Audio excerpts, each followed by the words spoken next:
Le Seigneur n'a pas voulu uniquement se faire connaître à Jean comme le glorieux Christ. L'intention du Seigneur était de confier à son serviteur Jean une grande et importante responsabilité. C'est ce que nous voyons dans les 2 derniers versets du premier chapitre du livre de l'Apocalypse. Écris donc les choses que tu as vues, et celles qui sont, et celles qui doivent arriver après elles. Le mystère des 7 étoiles que tu as vues dans ma main droite et des 7 chandeliers d'or. Les 7 étoiles sont les anges des 7 églises, et les chandeliers sont les 7 églises. Apocalypse 1, 19. Le Seigneur voulait que Jean écrive les choses vues, et celles qui sont, et celles qui doivent arriver après elles. Il désirait laisser un témoignage écrit, il ordonna donc à Jean d'écrire pour compléter le témoignage de son œuvre sur terre. Les choses que tu as vues se rapportent à ce que Jean venait juste de voir. La vision du glorieux Christ. Les choses qui sont se réfèrent aux choses toujours présentes, qui englobent la période de l'Église, car le Seigneur, plus loin, déclare que les 7 étoiles sont les anges des 7 églises, et les 7 chandeliers sont les 7 églises. Le verbe « être » en grec est au présent.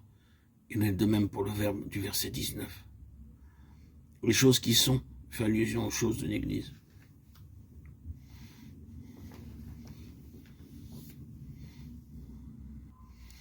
Les 7 étoiles et les 7 chandeliers d'or sont aussi appelés le mystère. En tant que tels, ils ont une signification spirituelle. À moins que Dieu les révèle, nul ne peut comprendre les mystères que contient la Bible. Mais par le moyen de la révélation que Dieu donne, les mystères ne sont plus des choses que l'on puisse connaître. Daniel 2, 28 et 2, 18, 23. Le mystère des 7 étoiles et des 7 chandeliers d'or a déjà été expliqué à Jean par le Seigneur. Saisissons-le avec un esprit paisible. Le Seigneur tient dans sa main droite les 7 étoiles.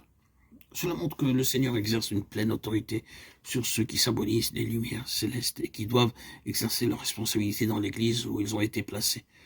La main droite du Seigneur, cette main puissante seule, rend les étoiles capables de briller selon sa volonté. C'est aussi la puissante main droite du Seigneur qui seule peut soutenir et garder ces étoiles. 7 étoiles, que représentent-elles? Le Seigneur l'explique à Jean en disant que ces 7 étoiles sont les anges des 7 églises. Qui sont donc ces anges qui sont mentionnés ici? Les commentateurs ont donné diverses explications. En premier lieu, remarquons que ce sont des anges, que ces anges ne sont pas des anges qui seraient dans le ciel, puisque ce sont des anges qui sont parmi les hommes. Jean écrit aux anges des 7 églises. S'il en est ainsi, alors il est donc évident que Jean n'écrit pas aux anges dans le ciel. Ainsi donc, ces anges doivent représenter non pas des êtres célestes, mais se référer à certaines personnes qui sont dans les églises.